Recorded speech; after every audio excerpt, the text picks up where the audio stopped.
I'm ready to start to shade with the 2B, and instead of using a blending tool for an area like this is to be a soft, fuzzy or blurred area behind an object. So instead of using a blending tool, I'm using a light touch, and from this corner, which I darkened with the 6B previously, I'm starting to work in the 2B, work my way out using a light scribbly, it appears like a random line that I'm using. Not, I said before that I don't have a kind of a sketch line that I use for each one. I watch what's in the object I'm drawing, use what's best for that. So it's little scribbles, if I could describe it. Some are circular and some are not. But it's what maybe the most important part of blending this way is using a light touch. You can see I don't hold the pencil tight. I hold it very loose in my hand.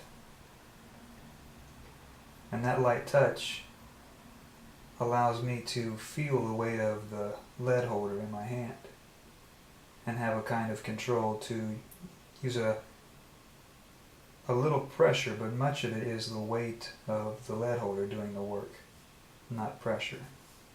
So things fall into place instead of being forced.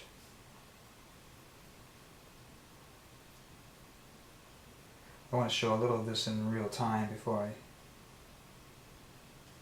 speed it up, because it may be helpful for you to see the speed and the movements of the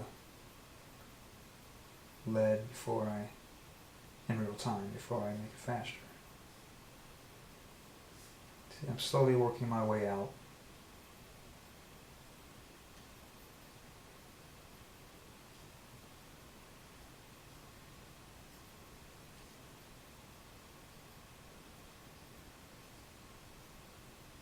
The reason I use the faster speed, the reason I make the videos a little faster in places, is because the size of the file, I try to keep the time near 10 minutes on the videos on each one of these, and I'm doing them in separate parts, but each part near 10 minutes so that it's not too big of a file to upload or for people to watch on YouTube or through my site. So you can see how I'm using little hairline sketch lines to make this soft. And I continue to do this until this area, much of this area through here, I see blends through here of gray from dark to light through here. So I'll continue to do that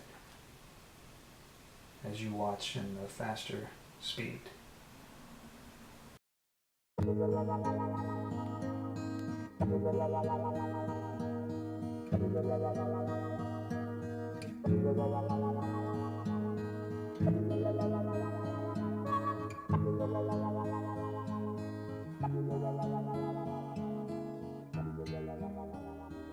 If a picture paints 1,000 words, then why can't I paint you?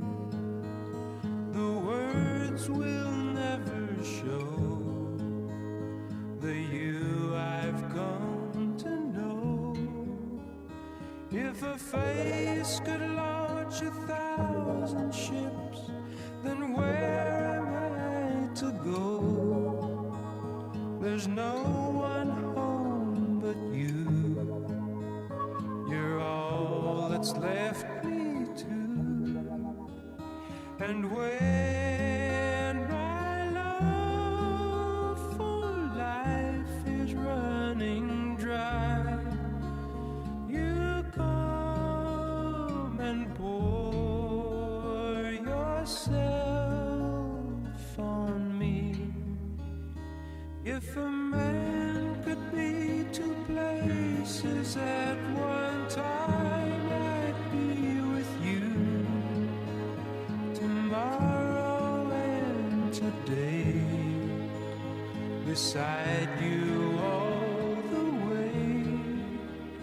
If the world should stop with all things spinning slowly down to die, I'd spend the end with you.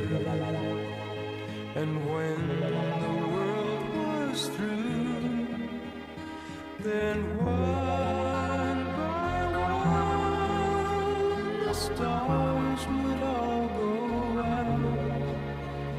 Then you and I would simply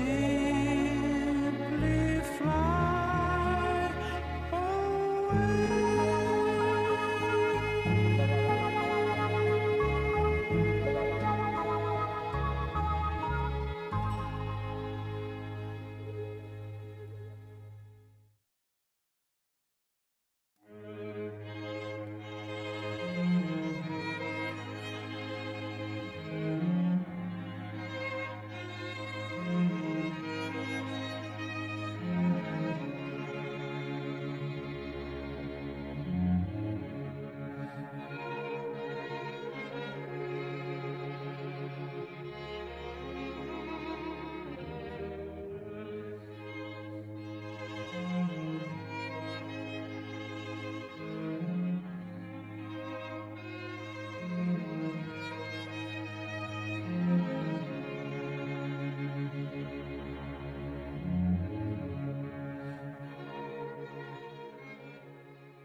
Let's review the progress of the drawing and see what is done. First, again, I use the 2H for the line drawing, which I know is difficult to see because it is so light. Then I put in the 6B in these dark areas here that you see, and some of the tips here in the corner to establish the darks. And then I began to draw with 2B, which I have now, filling in areas like this, here and here and here, in middle tones of gray. So my thinking when I was working on the 2H was to identify shapes, outline them clearly, and prepare the drawing for tones. And then when I used the 6B, I put in the darkest pieces that I could find, with clean lines and fuzzy lines at times to establish the shapes of the darks, because I wanted to see the darkest and the lightest. Then after that was done, I started to use the 2B, and my thinking with the 2B is a little different. Instead of looking for shapes like when I was outlining or for the darkest shapes, I'm looking for areas, but I'm looking for more gradients. Instead of looking for shapes as much to outline and to identify, I now have these areas of gray. And so far they have a little gradient in them. I did a little work with that to establish some tones in here, but I'm still watching for, at times, gradients within gradients. This needs to have more dark to light in here. It's too flat here. This is working. This still needs to be a little darker, and this still needs to be more dark to light here. So I have my shapes, and now my thoughts are to build and deepen some of the tones that are within those shapes.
now I have a better background gradient in a number of places here. And I also have more texture. Sometimes when I'm doing the tones in a drawing, I'm careful because in a face or in a place that should be smooth, I need to be careful with the texture of this paper. This is a medium texture paper, and it does show a texture as I draw on it. So at times I work a little with the tip of the pencil to smooth that more. Other times I let it go and I can increase the texture a little with the strokes of my pencil. So in this case, I did want a texture to be in here, and so I worked with the texture of the paper in combination with free strokes through here. And then I made the density a little. I was more careful in a few places where I wanted it to be tight, and I let it open. Let this open so parts of the paper is showing through here. And it has a free look with a movement in it, kind of scattered movement. And this here you can also see the paper showing through, and I make it more dense in here. And the same through here. And I'm stopping there with that part of the drawing. You can see I worked from left to right mostly. Usually I do work from left to right. In this drawing I'm working in the drawing area from left to right. I do that at times. Other times I'll choose a subject within the drawing, like the face or an eye, and I'll still usually work from left to right because I'm right-handed, and because I do want to be careful with the amount of graphite on the paper as I move this. This helps, but it's not perfect. It still may pick up a little graphite and move, especially in this 6B area. So I still try to work from left to right when I can. And this is the background area, the negative space behind the main subject here. So I have done enough there, but usually as I continue to draw, I still may go back. I still may see things and put a little graphite in to balance things as I work on the next part of the drawing. So I'm continuing with the 2B to start to put in the tones through here, through the middle. But I still want to be careful to leave enough of the light areas, the paper showing through, to keep it bright and to keep the contrast strong.